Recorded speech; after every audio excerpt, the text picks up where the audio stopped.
Hello, humankind. Hope you all are fit and fine. The Phytoplankton Academy welcomes you all. आज हम पढ़ेंगे class 8 science chapter 12 some natural phenomena.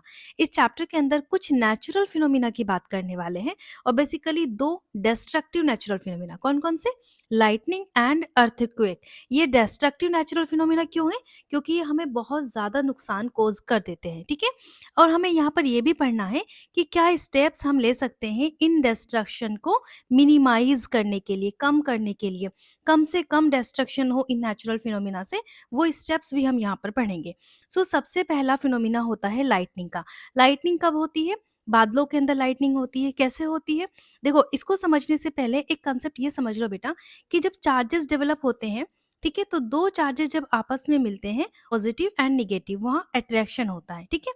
अगर दो charges आपके same होते हैं तो वहाँ पर रिपल्शन होता है। रिपल्शन मतलब वो एक दूसरे से दूर जाते हैं, ठीक है। और अट्रैक्शन मतलब एक दूसरे के पास आते हैं। इतना सिंपल कॉन्सेप्ट समझ में आता है। अब आगे लाइटनिंग की बात करते हैं। You might have seen sparks on electric pole when wires becomes loose. जैसे कभी कभी आप रोड पर चल रहे होंगे, यहाँ पर कोई इस तरीके से वायर लगे हुए हैं, ठीक है।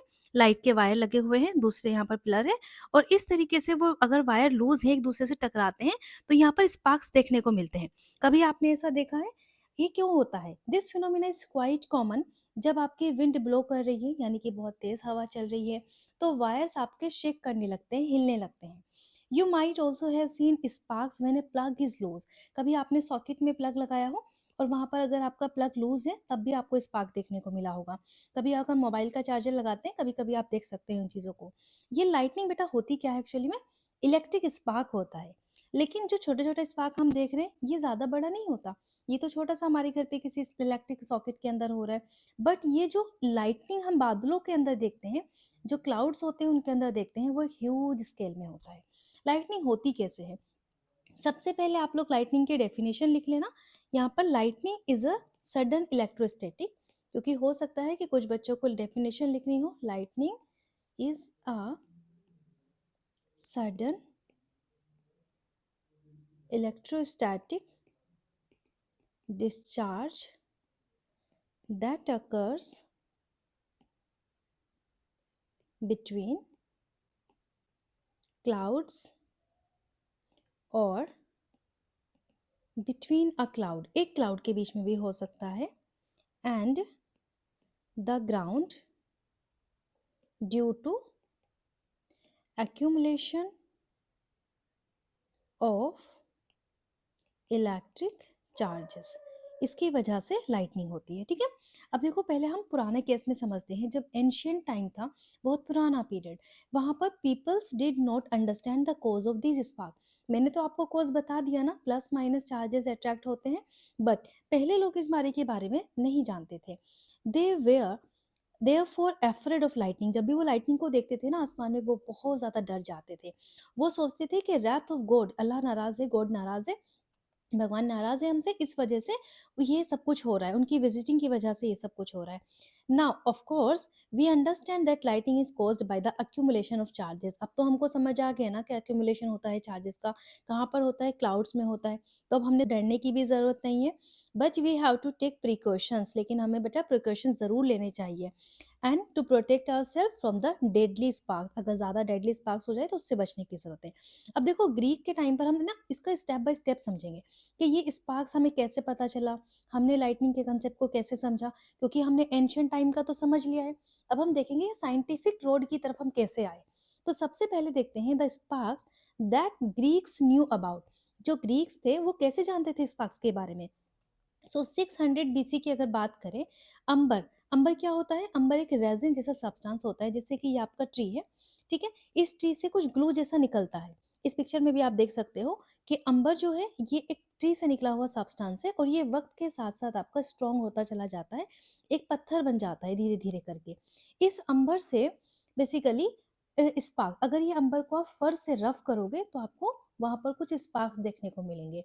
It attract light object such as hair. हल्के हल्के जो ऑब्जेक्ट्स होते हैं, जैसे कि हेयर, बाल होते हैं, उनको फिर ये अट्रैक्ट करने लगता है। You might have seen that when you take off woollen और polyester cloth your hair stands on end. क्या होता है कि कभी आपने कैप ओढ़ा हुआ है, और आप जब कैप को उतारते हो तो क्या होता है आपके बाल ऐसे कर करके हो जाते हैं, ठीक है? कभी नोटिस करना इस चीज़ को। या फिर आपने वूलन क्लॉथ्स पहने हैं, पॉलिएस्टर क्लॉथ्स पहने हैं, तो उनको उतारते वक़्त भी, चेंज करते वक़्त भी आपकी बॉडी के जो हेयर्स होते हैं वो स्टैंड करने लगते हैं। If you take off these clothes in the dark, अगर अंधेरे कमरे में हैं, तब आपको कुछ लाइट्स भी देखने को मिल सकती हैं, कुछ स्पार्क भी देखने को मिल सकते हैं, इवन दो आपको कुछ क्रैकलिंग साउंड भी मिलेंगी। अब ये सब क्यों हो रहा है? डरना नहीं है, कोई घोस्ट नहीं है वहाँ पर, पढ़ते हैं क्यों होता है। अब 1752 में बेंजामिन फ्रैंकलिन, एक अमेरिकन साइंटिस्ट ने लाइटनिंग को देखा, स्पार्क्स को देखा जो उनके क्लॉथ्स में होते थे, और उन्होंने बताया कि ये दोनों एक ही फिनोमिना है। However, it took 2000 years for this realization to occur. फिर भी इन सबको समझने में हमें 2000 years लग गए। ठीक है? ऐसा क्यों हुआ? अब बोझों की तो कंफ्यूजन है कि ऐसा क्यों हुआ, बताओ। तो पहली उनको बताती हैं कि जो साइंटिफिक डिस्कवरीज होती हैं वो बहुत टाइम में होती हैं, धीरे धीरे स्टेप बाय स्टेप होती है, उनको बनने में टाइम लगता है। ठीक है? We shall now study some properties of electric charges. अब हम कुछ इलेक्ट्रिक चार्जेस की प्रॉपर्टीज पढ़ेंगे, एंड उसके साथ साथ हम देखेंगे कि लाइटनिंग उससे कैसे रिलेटेड है। कुछ एक्टिविटीज जो हमने समझनी है। But recall first when you might have played a game when you rub a plastic scale. अगर कोई प्लास्टिक स्केल आपके जो आपका स्टेशनरी बॉक्स होता है उसको आप अपने ड्राई हेयर्स पर थोड़ा सा रब करो, और फिर छोटे छोटे कपड़े जो सॉरी पीसेस होते हैं आपके पेपर के, उनके पास लाकर उनको अट्रैक्ट करने की कोशिश करो तो वो अट्रैक्ट हो जाते हैं। अब चार्जिंग बाय रबिंग, ये चार्जिंग रबिंग करने से कैसे होती है, कुछ यहाँ पर प्रैक्टिस करेंगे, कुछ एक्टिविटीज करेंगे तो समझ में आ जाएगा। तो आप सबको से पहले एक बॉल पेन का रिफिल ले लो जो खाली हो, उसके बाद उसको विग्रेसली आपको रब करते रहना है, रब करते रहना है, और उससे किसी पॉलिथीन पर, उससे क्या होगा, उसके अंदर चार्ज डेवलप हो जाएगा। Take care not to touch the rubbed end. अगर आप उसके रब्ड एंड को टच कर लोगे ना, जैसे आपने ये वाला रिफिल है, ठीक है, आपने इसको यहाँ से रब किया इस वाले, तो यहाँ से टच नहीं करना बेटा, इधर से टच करना है, क्योंकि अगर इस पॉइंट पर टच करोगे तो आपको गरम गरम फील होगा, आपका हाथ भी जल सकता है। फिर आपको with A metallic object repeat this activity, अलग अलग चीज़ों से आप ये एक्टिविटी करते रहो। फिर आपको क्या करना है, ड्राई लीव्स लेनी है, हस्क लेना है, ये दूसरी ऑब्जर्वेशन में है, और उनको अपनी ऑब्जर्वेशन को रिकॉर्ड करना है। देखो एक्टिविटी 12.2 में आपको ये कुछ ऑब्जेक्ट हैं जिनको आप रब कर रहे हो, refill, balloon, eraser, steel spoon, कुछ मैंने अपने पास से ऐड कर दिए, जैसे plastic comb, glass rod, aluminium strip, इन सबको आप रब करो। किसके साथ करोगे? रिफिल को पॉलिथीन से करना, वुलन से करना, क्लॉथ से करना। ऐसा अगर आप करोगे तो वो पेपर्स को अट्रैक्ट करने लगेगी और वहां पर वो चार्ज हो जाएगी। लेकिन अगर आप बलून को करते हो इन सारी चीजों से, तब वो भी अट्रैक्ट करने लगेगा और वो भी चार्ज हो जाएगा। जब अट्रैक्ट कर रहा है इट मीन्स कि वो चार्ज है। इरेजर को करोगे वुल से, ये सब भी करेगा। बट बच्चा स्टील स्पून नहीं कर पाएगा, वहां पर अट्रैक्शन नहीं हो रहा है, वहां पर चार्ज नहीं है। प्लास्टिक कॉम भी करता है, ग्लास रोड भी करती है, बट एल्यूमिनियम स्ट्रिप नहीं करता। तो ये कुछ चीजें हैं जो आपको याद रखनी है। When a plastic refill is rubbed with the polythene, it acquires a small electric charge. जब आप प्लास्टिक रिफिल को रब करते हो पॉलिथीन के साथ, तो उसमें कुछ चार्ज डेवलप हो जाता है, small electric charge. Similarly when A plastic com is रब, अगर आप प्लास्टिक कॉम को रब करते हो ड्राई हेयर्स के साथ, सो उसमें भी कुछ चार्ज डेवलप हो जाता है। और इस चार्ज ऑब्जेक्ट को जिनमें डेवलप हो रहा है उनको हम चार्ज ऑब्जेक्ट कहते हैं। इस प्रोसेस में अगर हम देखें, सो रिफिल, प्लास्टिक कॉम, ये क्या है? ये चार्ज ऑब्जेक्ट हैं। किससे चार्ज हुई हैं? ये पॉलिथीन से हुई हैं, हेयर से हुए हैं। ठीक है, चलो अब कुछ टाइप के चार्ज हम यहाँ पर देखेंगे, उनका इंटरेक्शन देखेंगे। एक्टिविटी 12.3 में आपको दो इन्फ्लेट बैलून्स लेने हैं, उनको हैंग कर देना है, उनको टच नहीं करना, बस आपको क्या करना है, रब कर देना है उनको वुलन क्लॉथ से। ठीक है, जब आप वुलन क्लॉथ से रब कर दोगे तो आप फिर उन दोनों को देखोगे, ये आपने यहाँ पर किए थे, वो एक दूसरे को रिपेल कर रहे हैं। क्यों रिपेल कर रहे हैं, क्यों दूर दूर भाग रहे हैं एक दूसरे से? क्योंकि उनमें चार्ज आ गया। अच्छा बेटा, चार्ज आया तो दूर क्यों भाग रहे हैं? क्योंकि उनमें एक जैसा चार्ज आया।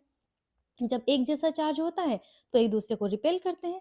बट अगर आप ये एक्टिविटी किसी और ऑब्जेक्ट के साथ करोगे, इसको आप रिपीट करोगे किसके साथ, पेन के रिफिल के साथ, तो यहाँ पर भी आप क्या देखोगे, पेन के रिफिल को आपने पॉलिथीन से रब किया, किसी टम्बलर ग्लास के अंदर रखा, तो वो रिफिल भी एक दूसरे से दूर भागेंगे। तो यहाँ पर ऐसा क्यों हो रहा है? क्योंकि उनपे सिमिलर चार्ज डेवलप हो रहा है, सिमिलर चार्ज। ठीक है, बट अगर आप इन दोनों को यहाँ पर क्या करते हैं हम सेकेंड एक्टिविटी में, rub a refill and place it gently in the glass tumbler as before.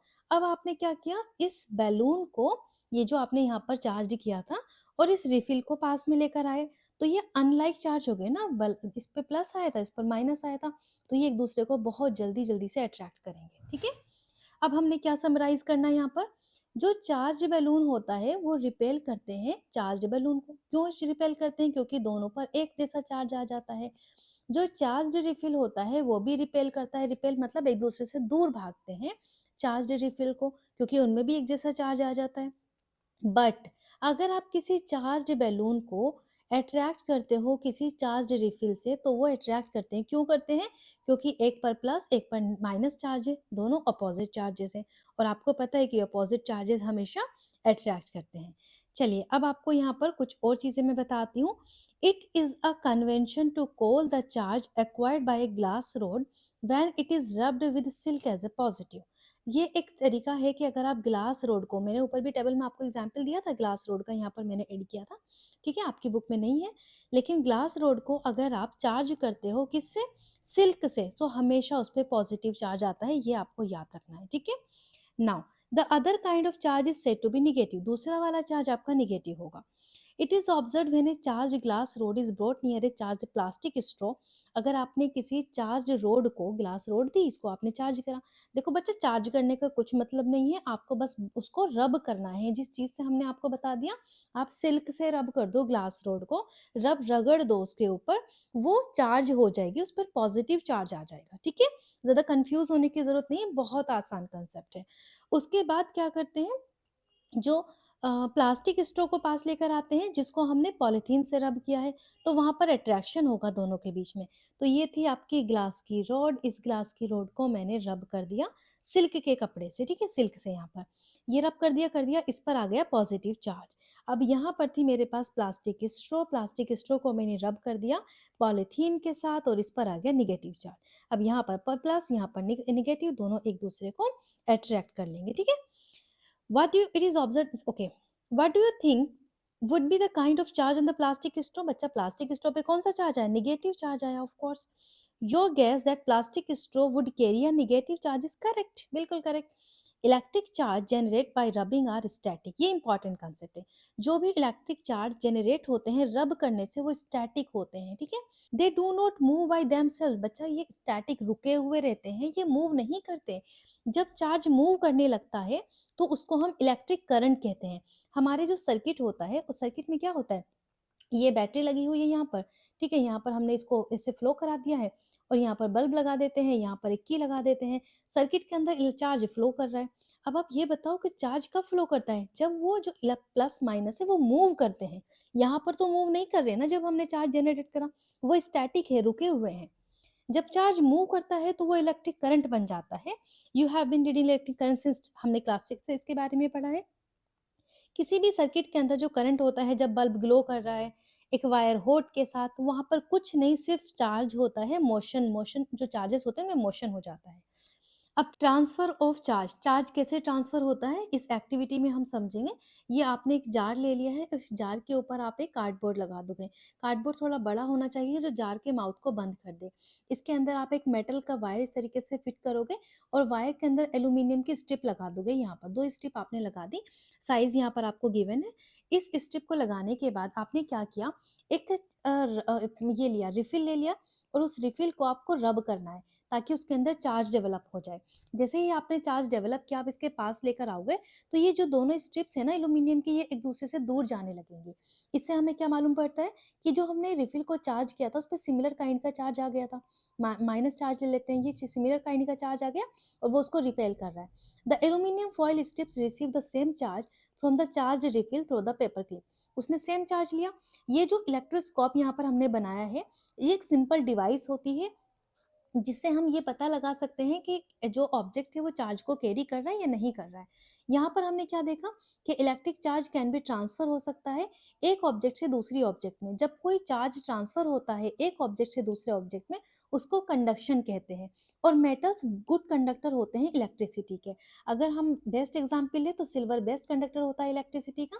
So basically इस सारी एक्टिविटी से हमने क्या देखा कि अगर हम चार्ज रिफिल यहाँ पर लगा देते हैं तो ये एक दूसरे से रिपेल हो जाते हैं, दूर दूर पहुंच जाते हैं, और इसको हटा देते हैं यहाँ से रिफिल को, चार्ज रिफिल को, तो वो वापस उसी पोजीशन पर आ जाते हैं। Now we can say the foil strips are discharge. तो लास्ट में जो फॉइल स्ट्रिप होगी वो डिस्चार्ज हो जाएगी जब आप उसको हटा दोगे वहां से। और the process of transferring charge from A charge object, इसको हम अर्थिंग कहते हैं। The story of lightning, lightning की क्या स्टोरी है, अब आपके लिए समझना बड़ा आसान हो जाएगा कि लाइटनिंग कैसे होती है। जो क्लाउड्स होते हैं ना, ऊपर वाले क्लाउड, इनके अंदर पॉजिटिव चार्ज डेवलप हो जाता है, और जो नीचे वाले होते हैं यहाँ पर निगेटिव एक्यूमुलेट हो जाता है। और जब ये आपस में एक दूसरे से मिलते हैं तो यहाँ पर स्पार्क होता है, और स्पार्क हमें ज़्यादा ह्यूज अमाउंट में दिखता है, तो उसको हम लाइटनिंग कहते हैं।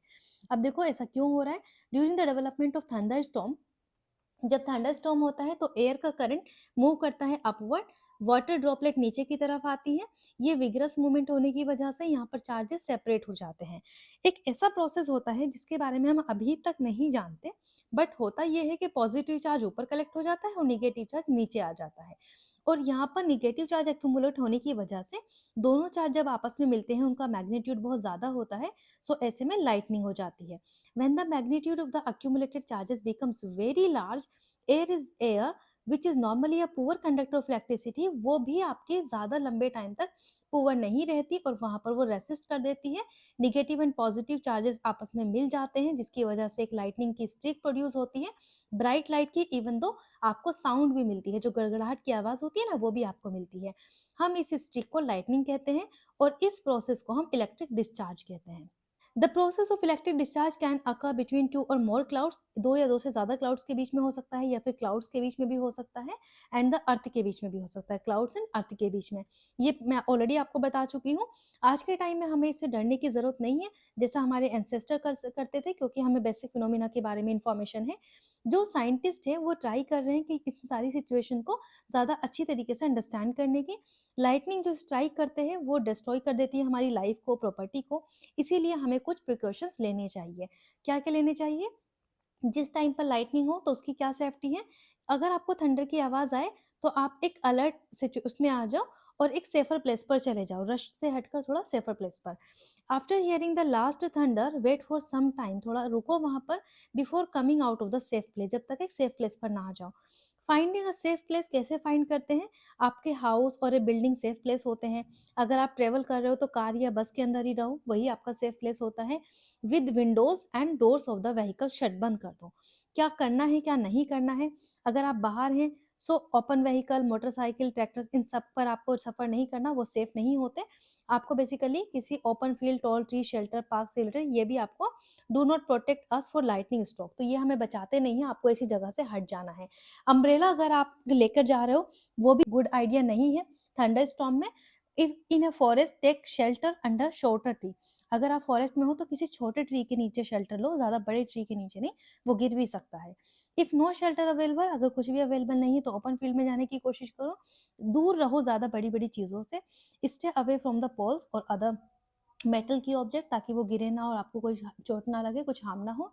Do not lie on the ground, ground पर लेटना नहीं है आपको। Instead squat low on the ground, place your hands on your knees, और आपको हेड को बचाना है, हैंड्स को बचाना है, इस तरह की कुछ पोजीशन कर लेनी है ताकि कम से कम सरफेस एरिया आपका हो। सेफ पोजीशन ड्यूरिंग लाइटनिंग, अगर आप घर के अंदर हो तो आपको telephone cords, electric wires, metal piece, pipe, इन सबको बंद कर देना है। लाइटनिंग एक इलेक्ट्रिकल डिस्चार्ज होता है, तो वहां पर आपको थंडर स्टॉर्म के दौरान किसी भी कॉन्टैक्ट डिवाइस, जो आपकी वायर से कनेक्टेड डिवाइस, उनको अवॉइड करना है। यस, मोबाइल फोन करना सेफर होता है, आपको किसी को इन्फॉर्म करना है, आप mobile phone, cordless phone use कर सकते हो। But it's not wise to call up a person who is receiving your phone through a wired phone, अगर आप किसी पर्सन को, ऐसे पर्सन को कॉल करना चाहते हो, बताना चाहते हो, आपको पता है कि वो वायर्ड फोन से बात करेगा, तो आपको उसको फोन नहीं करना चाहिए। Bathing should be avoided during the thunder storm to avoid contact with running water, क्योंकि पानी के अंदर करंट फ्लो होता है, पानी गुड कंडक्टर होता है इलेक्ट्रिसिटी का, तो आपको उससे बचना चाहिए। इलेक्ट्रिक अप्लायंस जैसे कि कंप्यूटर्स, टीवी, ये आपको अनप्लग कर देना है, सबको बंद कर देना है। जो इलेक्ट्रिक लाइट्स होती हैं वो अगर आप चाहो तो ऑन रख सकते हो, क्योंकि वो ज़्यादा बड़ा हार्म कॉज नहीं करती, बट जितने भी इलेक्ट्रिक अप्लायंसेस ज़रूरी है कि आप उनको बंद कर दो। लाइटनिंग कंडक्टर्स, लाइटनिंग कंडक्टर्स एक डिवाइस होती है जो हमारी बिल्डिंग्स को प्रोटेक्ट करती है। ये बेसिकली एक मेटालिक रोड होता है यहाँ पर, ठीक है, ये एक मेटालिक रोड होता है जो नीचे डायरेक्ट आपके अर्थ के अंदर जा रहा है, कि अगर लाइटनिंग यहाँ पर आकर गिरती है तो वो नीचे अर्थ में अर्थिंग करा देता है और हमारी जो बिल्डिंग्स है वो सेफ रहती है। One end of the road is kept out, air के अंदर होता है, और दूसरा ग्राउंड में बरीड रहता है। यहाँ पर आप देख सकते हो ये ग्राउंड के अंदर बरीड है, कॉपर की प्लेट से। Now the rod provides easy route for the transfer, इसके अंदर पूरी बिल्डिंग के अंदर ये है एकदम इजी ट्रांसफर होता है इलेक्ट्रिसिटी का। Charge due to the ground, metal column use during construction, इसी तरीके से बनाई जाती है buildings, electrical wires, water pipes, buildings also protect us to an extent, मतलब ये सब चीजें भी हमें एक एक्सटेंट तक मदद करती हैं, but do not touch them during thunderstorm, thunderstorm में आपको कुछ भी चीज टच नहीं करनी है। अब हम अर्थक्वेक के बारे में पढ़ते हैं। देखो, थंडरस्टॉर्म के बारे में आप समझ गए हो, ये अर्थक्वेक भी एक नेचुरल फिनोमिना होता है जो लार्ज स्केल पे डिस्ट्रक्शन करता है ह्यूमंस की लाइफ का, प्रॉपर्टी का। फॉर्चुनेटली ये फिनोमिना जो होते हैं प्रेडिक्ट कर लिए जाते हैं, काफी एक्सटेंट तक हम इनको प्रेडिक्ट कर लेते हैं, पहले से ही भविष्यवाणी कर लेते हैं जो हमारे IMF है, इंडियन मेट्रोलॉजिकल डिपार्टमेंट।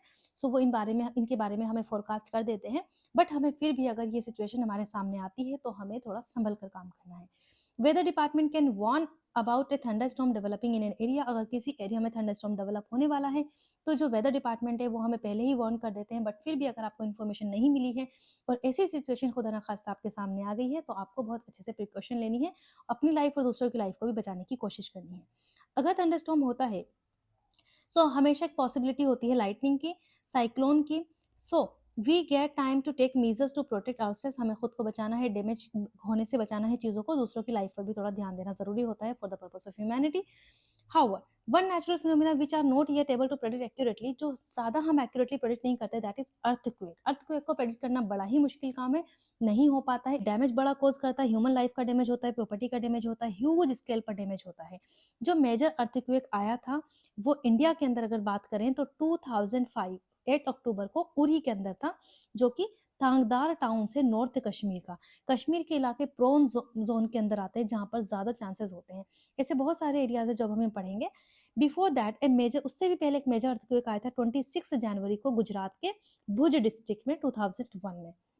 आपको अपने पेरेंट्स से मालूम करना है कि अर्थक्वेक कब आया है, कैसा है, उन्होंने क्या डैमेज देखा है, क्या स्टोरी सुनी है। ये कश्मीर के अर्थक्वेक की एक पिक्चर यहाँ पर आपको दी गई है, ठीक है। आप कुछ मैगजीन्स अर्थक्वेक के बारे में कुछ पढ़ सकते हो, कुछ शॉर्ट नोट प्रिपेयर कर सकते हो, शॉर्ट रिपोर्ट बना सकते हो, that will be good for your better understanding. So एक अर्थक्वेक क्या होता है, कैसे होता है, इसके कैसे मिनिमाइज किया जा सकता है, क्या क्या स्टेप्स हम ले सकते हैं, ये मैं आपको बताने वाली हूँ। सो सबसे पहले हम देखेंगे यहाँ पर what is an earthquake. Earthquake क्या होता है, सडन शेकिंग होती है, ट्रैम्बलिंग होती है अर्थ की, मतलब हिलने लगता है विथ वेरी शॉर्ट टाइम के लिए, बहुत शॉर्ट टाइम के लिए। It's caused by the disturbance of deep inside earth, earth के अंदर डीप इनसाइड जो क्रस्ट होती है ना, यहाँ पर अगर हम अर्थ का स्ट्रक्चर देखें तो अंदर वाला जो जोन होता है उसको आप क्या कहते हो, इनर कोर कहते हो, उससे थोड़ा सा बाहर वाले को आउटर कोर है मेंटल, और बाहर वाला आपका क्रस्ट होता है। सो यहाँ पर सबसे पहले अगर आप देखें, earthquake occurs all the time all over the earth, पूरे टाइम पूरे अर्थ पर होता है, they do not even notice, हम उसको नोटिस भी नहीं करते। अच्छा, तो फिर ये नुकसान का क्यों है अगर ऐसा होता है तो। There are sorry major earthquakes are much less frequent, लेकिन जो बड़े बड़े किस्म के अर्थक्वेक होते हैं ना वो थोड़ा कम होते हैं और वही ज्यादा डिवास्टेटिंग होते हैं। They can cause immense damage to buildings, bridges, dams, बड़ी बड़ी चीजों को बेटा ये डैमेज कर देता है, बहुत लॉस होता है लाइफ का, प्रॉपर्टी का। इनसे फ्लड्स आते हैं, लैंडस्लाइड्स होती हैं, पूरी पूरी लैंडस्लाइड्स गिर जाती है, जैसे जोशीमठ में आपने सुना होगा लास्ट 2 इयर्स बैक। सुनामीज के बारे में, मेजर सुनामी जो इंडिया के अंदर आई थी वो 26 दिसंबर 2004 को आई थी, ये आपको ईयर्स याद रखने हैं। कोस्टल एरियाज पर, कोस्टल एरियाज कौन से होते हैं अगर हम इंडिया की बात करें, सो इस वाले रीजन पर ज्यादा चांसेस होते हैं कोस्टल एरियाज पर। Around the ocean suffered huge losses, बहुत ज्यादा लॉस सफर करते हैं। अगर आपको डेफिनेशन लिखनी है तो मैं लिखवा देती हूँ। एन अर्थक्वेक, कुछ बच्चों को डेफिनेशन लिखनी होती है एग्जाम में। An earthquake is the sudden shaking और vibration of the earth surface, earth की सरफेस कर लेना, earth surface, due to movement in the earth crust, ठीक है, EARTHCRUST, अर्थ क्रस्ट। क्या क्या कॉजेज होते हैं अर्थ क्रस्ट के, सॉरी अर्थक्वेक के। सबसे पहला कॉज होता है टेक्टोनिक प्लेट्स का, टेक्टोनिक प्लेट्स ये अभी हम पढ़ेंगे, टेक्टोनिक प्लेट्स। और दूसरा कॉज होता है कोलाइजन, कोलिजन होता है, कोलाइड और स्लाइड पास्ट ईच अदर, ये अभी हम यहाँ पर देखने वाले हैं, ठीक है। चलो, सो अर्थक्वेक के बारे में आपने पढ़ा। जो एंशियंट टाइम के पीपल थे उनको भी इस कॉज का नहीं पता था, वो कुछ मिथिकल स्टोरीज आपको बताते हैं, बुजुर्ग की ग्रैंड बताती हैं कि पता है अर्थक्वेक क्यों आता है, तो ये बहुत प्रिविलेंट था other parts of the worlds में। कुछ स्टोरीज हैं कि मतलब उसके ऊपर कोई एनिमल चलता था, कोई जानवर चलता था, ऐसे होता था और अर्थ हिलने लगती थी। ऐसा कुछ नहीं होता है, अर्थ की जो प्लेट्स है उनके अंदर टेक्टोनिक मूवमेंट होता है, वो हम आपको बताएंगे भी क्या होता है। Now we know that tremors are caused by the disturbance deep down inside the uppermost layer of the earth called crust. जो डिस्टर्बेंस क्रिएट होते हैं deep down inside the upper most layer, जो हमारी अपर मोस्ट लेयर है उसके अंदर inside जो deep down disturbance होते हैं हमारी क्रस्ट में, उसको ही हम अर्थक्वेक कहते हैं। अब देखो ये पूरा वर्ल्ड की कुछ प्लेट्स होती हैं। प्लेट्स कौन सी होती हैं? ये अलग अलग नाम से कुछ प्लेट्स हैं, जैसे यहाँ पर अफ्रीकन, ये अमेरिकन हो गया, ये अफ्रीकन, यहाँ पर आपका Europe, Asian plate, Indian plate, ये कुछ प्लेट्स हैं। लेकिन हम बेसिक प्लेट्स की बात करेंगे, जैसे कि अरेबियन प्लेट्स, इंडियन प्लेट्स, हमारी यूरेशियन प्लेट। जब इनमें मूवमेंट होता है ना, किसी भी प्लेट में अगर मूवमेंट होगा तो वो एक दूसरे के ऊपर दो दो दो प्रोसेस होते हैं, देखो यहाँ पर दिए हुए हैं। या तो कोलिजन होता है, कोलाइड करती है एक प्लेट दूसरी प्लेट के ऊपर जब मूवमेंट होगा, या फिर ब्रशिंग पास्ट, एक दूसरे से, एक इधर की तरफ जा रही है प्लेट, दूसरी इधर की तरफ जा रही है। ये मूवमेंट होते हैं हमारी अर्थ की प्लेट में, जिसकी वजह से आपको अर्थक्वेक का एक्सपीरियंस होता है। जो आउटर मोस्ट लेयर होती है अर्थ की, वो एक सिंगल पीस नहीं है, वो फ्रेगमेंटेड है। ठीक है, हर एक फ्रेगमेंट को एक प्लेट कहते हैं। हर एक प्लेट कंटिन्यूअल मोशन में रहती है, हमेशा मोशन हो रहा है उनमें। इसी वजह से आप देखोगे कि जो हमारा हिमालयाज है, जो चाइना और नेपाल के अंदर है हिमालयाज, सो उसकी जो हाइट है वो सेंटीमीटर 8848 आज के टाइम में आई थिंक, और ये कुछ सेंटीमीटर्स में बढ़ गई है। अभी last 2 years back, 2-3 years back China ने उसको का मेजरमेंट किया था, तो कुछ सेंटीमीटर्स में बढ़ गई है। कैसे बढ़ गई? हिमालय, हिमालय की ग्रोथ थोड़ी हो रही है, हिमालय कोई नेचुरल चीज तो नहीं है ना, लेकिन उसकी ग्रोथ कैसे हुई? क्योंकि वो प्लेट जो है उस पर मूवमेंट हो रहा है। So they brush past one another, or plate goes under another due to collision. They cause disturbance in the earth crust, the disturbance that shows up in an earthquake of the surface of earth. Now यहाँ पर क्या हो रहा है? Although no further sure that what cause earthquake, हम एकदम exact sure नहीं पता, लेकिन कुछ चीज़ों को प्रेडिक्ट करना पॉसिबल हो जाता है। जो हमारी अर्थ में ट्रीमर्स होते हैं वो कॉज होते हैं वॉल्केनो इरप्ट की वजह से, जैसे कोई वॉल्केनो हमारी अर्थ के ऊपर से इरप्ट होता है, या फिर मीटियोर्स हिट करते हैं हमारी अर्थ पर, उसकी वजह से भी कुछ न्यूक्लियर एक्सप्लोजन होते हैं, जिससे हम ये पता लगा सकते हैं कि हाँ अर्थक्वेक के जो वजह है, कॉजेज हैं, वो ये है। Causes of the movement of earth plate, since earthquake cause होता है जब प्लेट्स में मूवमेंट होता है, जो बाउंड्रीज होती हैं प्लेट्स की वो वीक जोन में होती हैं, और अर्थक्वेक मोस्ट लाइकली ऐसी जगह पर ही अकर होता है जहाँ पर वीक जोन हो। इसी वजह से ऐसे जोन को हम सीज्मिक जोन या फिर फोल्ट जोन कहते हैं। इंडिया के अंदर अगर हम बात करें, स्पेसिफिकली इंडिया के, वर्ल्ड में तो जापान वाला एरिया ज़्यादा थ्रेटेंड है, लेकिन इंडिया में अगर बात करें तो मोस्ट थ्रेटेंड एरिया आपका कश्मीर है, वेस्टर्न और सेंट्रल हिमालयाज है, and run of Kutch Rajasthan के अंदर, इंडो गैंगेटिक प्लेन, यहाँ सब बड़े एरियाज में ये डेंजर जोन के अंदर आते हैं। The power of earthquake is express in terms of magnitude. अगर आपसे कोई कहता है कि कितना अर्थक्वेक था, जैसे हम किसी वेट को किलोग्राम में करते हैं, डिस्टेंस को मीटर में करते हैं, ऐसे ही हम अर्थक्वेक को मेजर करते हैं उसका मैग्नीट्यूड एक स्केल के ऊपर, जिसको रिक्टर स्केल कहते हैं। ठीक है, इस पर कुछ नंबर्स होते हैं स्केल पर, जो जितना ज़्यादा डिस्ट्रक्शन हुआ है उसके हिसाब से ये नंबर्स बताती है। Higher than 7 on the Richter scale, मतलब ज़्यादा डिस्ट्रक्शन जो होता है वो 7, और जो भुज और कश्मीर का जो डिस्ट्रक्शन हुआ था वो 7.5 था, तो ये मैग्नीट्यूड होता है।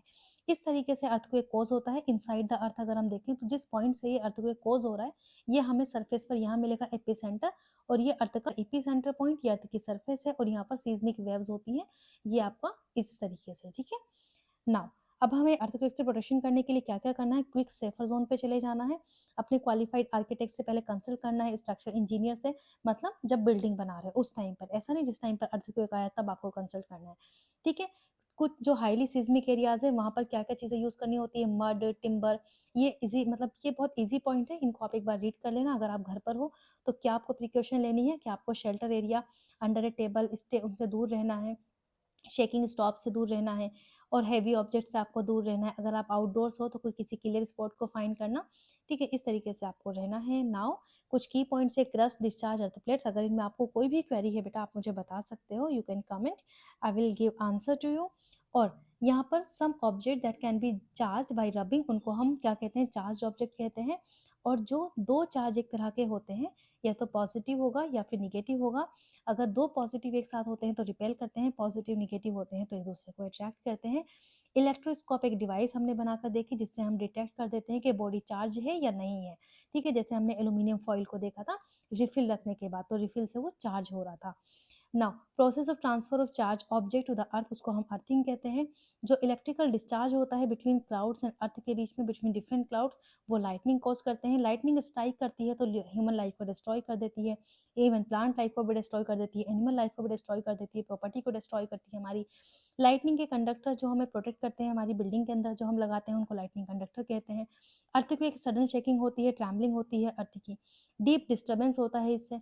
इसको प्रेडिक्ट करना पॉसिबल नहीं है, बिल्कुल भी पॉसिबल नहीं है, लेकिन कुछ हद तक हम चीज़ों को मेजर कर सकते हैं और अपने आप को बचाने की कोशिश कर सकते हैं। जो फॉल्ट जोन है, जिनको सेismic जोन भी कहा गया है, इंडिया के अंदर कश्मीर वाला इलाका है, वेस्टर्न इंडिया में हमने देखा कुछ राजस्थान वाले एरियाज, ठीक है। रिश्टर स्केल क्या होती है? वो स्केल होती है जहाँ पर हम अर्थक्वेक के डिस्ट्रक्शन की एनर्जी को मेजर करते हैं, इसके मैग्नीट्यूड को। तो रिश्टर स्केल आपको याद रखना है। Now we should take necessary precautions, हमें लेने हैं अर्थक्वेक से बचने के लिए। ये आपकी एक्सरसाइज है, अगर आप इसको सॉल्व नहीं कर पा रहे हो, बहुत ईजी है, तो आप मुझे बताना, मैं फर्दर इसके एक वीडियो बनाकर अपलोड करूँगी। Thank you so much, all the best.